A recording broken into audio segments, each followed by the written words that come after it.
तो दोस्तों यहाँ पर आप देखेंगे कि हमने यहाँ पर सिंपल इंटरेस्ट के कुछ यहाँ पर कॉन्सेप्ट लिखे हैं। हालांकि आपको देखने को मिलेंगे कुछ यहाँ पर आपने जो सवाल यहाँ पर किए हैं, बहुत सारे सवाल ऐसे हैं जिनके कॉन्सेप्ट मैंने यहाँ नहीं लिखे हैं, क्योंकि यहाँ पर वो कॉन्सेप्ट लिखे गए हैं जिनके सवाल ज़्यादा कराए गए हैं, एग्जाम में भारी मात्रा में पूछे गए हैं और रनिंग में वो सवाल सरलता से यहाँ पर पूछे जाते हैं।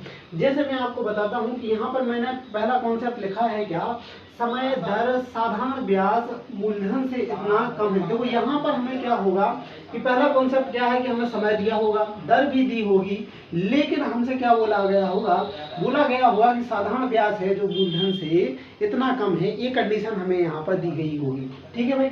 दूसरी कंडीशन में क्या लिखा है, 3 वर्ष के लिए 6% रेट है। ये कॉन्सेप्ट ये है कि प्रश्न में पूछा जाता है कि 3 वर्ष के लिए 6% रेट है, 4 वर्ष के लिए 7% रेट है और यहाँ पर कुल समय दिया जाता है 11 वर्ष और बोला जाता है अगले जितना भी समय बचा है उसके लिए कितनी है 7.5% रेट है और मूलधन दिया हुआ है हमारा कितना 18,800 यहाँ पर मूलधन दिया गया है। यहाँ पर ऐसा भी हो सकता है मूलधन की जगह पर सिंपल इंटरेस्ट भी दिया हो सकता है, जिसमें हमें क्या करना पड़ेगा, जब सिंपल इंटरेस्ट दिया होगा तो हमें मूलधन ज्ञात करना है, अगर मूलधन दिया हुआ है तो हमें साधारण ब्याज ज्ञात करना है। इस प्रकार के सवाल यहाँ पर बनते हैं।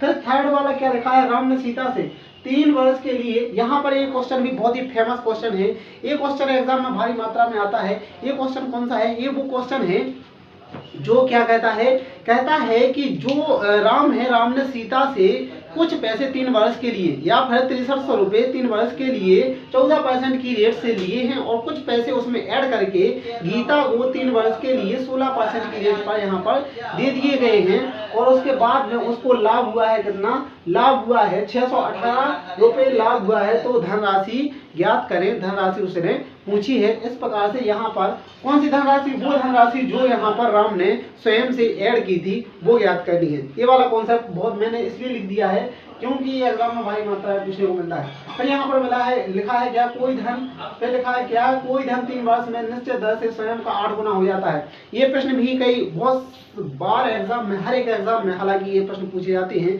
कि यहाँ पर स्वयं का 8 गुना हो जाता है तो कितने समय में स्वयं का 64 गुना हो जाएगा, समय ज्ञात करना है, ऐसा प्रश्न बनता है। फिर पांचवा कॉन्सेप्ट क्या है, कोई धन 2 वर्ष में 2100 हो जाता है, कोई धन 2 वर्ष में 2100 हो जाता है, 5 वर्ष में 2250 हो जाता है। तो यहाँ पर हमें रेट ज्ञात करनी है। ये वाले क्वेश्चन भी एग्जाम में भारी मात्रा में बनते हैं, इसको भी मैंने कॉन्सेप्ट में लिखा है। फिर यहाँ पर क्या लिखा है, 5000 की धनराशि एक वर्ष में 5700 हो जाती है, 8000 की धनराशि 3 वर्ष में कितनी हो जाएगी। तो यहाँ पर हमें पहले रेट निकालनी है, रेट निकालने के बाद उस पर हमें मूलधन यहाँ पर दिया हुआ है और समय भी दिया हुआ है, तो रेट के अकॉर्डिंग हम क्या निकाल लेंगे, वहाँ पर इंटरेस्ट निकाल लेंगे, यहाँ पर इंटरेस्ट निकाल लेंगे, इंटरेस्ट और यहाँ पर मूलधन को दोनों को जोड़ देंगे तो हमारा क्या हो जाएगा, मिश्रण हो जाएगा। ठीक है भाई, ओके। अब यहाँ पर अगला क्वेश्चन हमारा अगला है, यहाँ पर कॉन्सेप्ट है 7वां कॉन्सेप्ट, वो क्या कह रहा है, कोई धन 40 वर्षों में 3 गुना हो जाता है। जो यहाँ पर क्या बोला जा रहा है, कोई धन 40 वर्षों में 3 गुना हो जाता है तो साधारण ब्याज की दर ज्ञात करें। यहाँ पर हमें रेट ज्ञात करनी है, सीधे ही रेट ज्ञात करनी है। इसके भी एग्जाम में भारी मात्रा में क्वेश्चन देखने को मिलते हैं। अब यहाँ पर 8वां कॉन्सेप्ट क्या है, कोई एक ऋणदाता ने पाया कि ब्याज की दर में 13% से 12.1/2% तक का बदलाव होने पर उसकी आय 104 घट जाती है। ये कॉन्सेप्ट भी बहुत ही इंपॉर्टेंट है, एग्जाम में कई बार देखने को मिला है।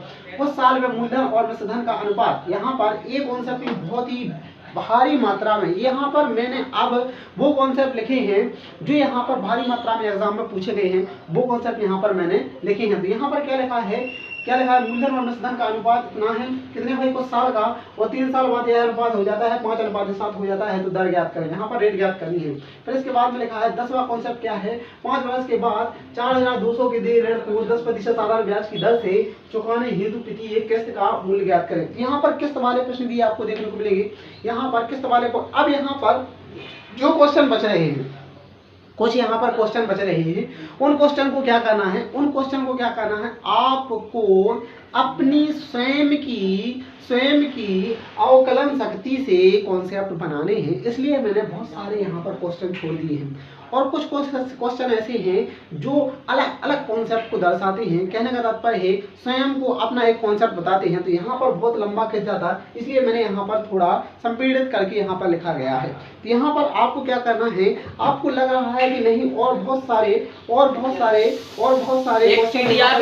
हैं जिनको हमें क्या करना है, कॉन्सेप्ट के रूप में लिखना है। जैसे कि हम आपको बताते हैं कि हमने और कितने यहाँ पर कितने हमने यहाँ पर क्वेश्चन छोड़े हैं, मैं आपको बता देता हूँ। यहाँ पर जैसे एक क्वेश्चन लिखा है 64 दो वर्ष में 83.2 बन जाते हैं साधारण ब्याज की दर समान से 4 वर्ष में 86 का कितना धन बन जाएगा। तो यहाँ पर ये वाले क्वेश्चन भी मैंने छोड़ दिए हैं, इसलिए छोड़ दिए हैं कि आप स्वयं से इन प्रश्नों को एक कॉन्सेप्ट का नाम दें और एक कॉन्सेप्ट बनाएं, क्योंकि आपकी स्वेच्छा भी बहुत ही आवश्यक है।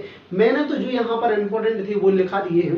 अब आपको खुद स्वयं यहाँ पर क्या करना है, जानना है, पूरे चैप्टर का एनालिसिस करना है और एक सिनॉप्स के माध्यम से अपने पूरे चैप्टर के आगे चैप्टर के पहले पेज पर जो सिंपल इंटरेस्ट का पहला पेज है उस पर ये सारे के सारे कॉन्सेप्ट लिख लेने हैं, जो हमें एक सटीक रिवीजन में काम आएगा। जब आप बहुत ही भारी मात्रा में क्वेश्चन को यहाँ पर लगा चुके होंगे, तब आप क्या करेंगे, इनका रिवीजन करके बहुत अच्छा लाभ पाएंगे। तो आज के लिए इतना ही रखते हैं, फिर मिलते हैं हम कल प्रॉफिट एंड लॉस की क्लास में और बहुत ही बेहतर तरीके से अपने प्रॉफिट एंड लॉस को कंप्लीट करते हैं। तो आज के लिए इतना ही, धन्यवाद, जय श्री राधे कृष्ण। फिर मिलते हैं कल।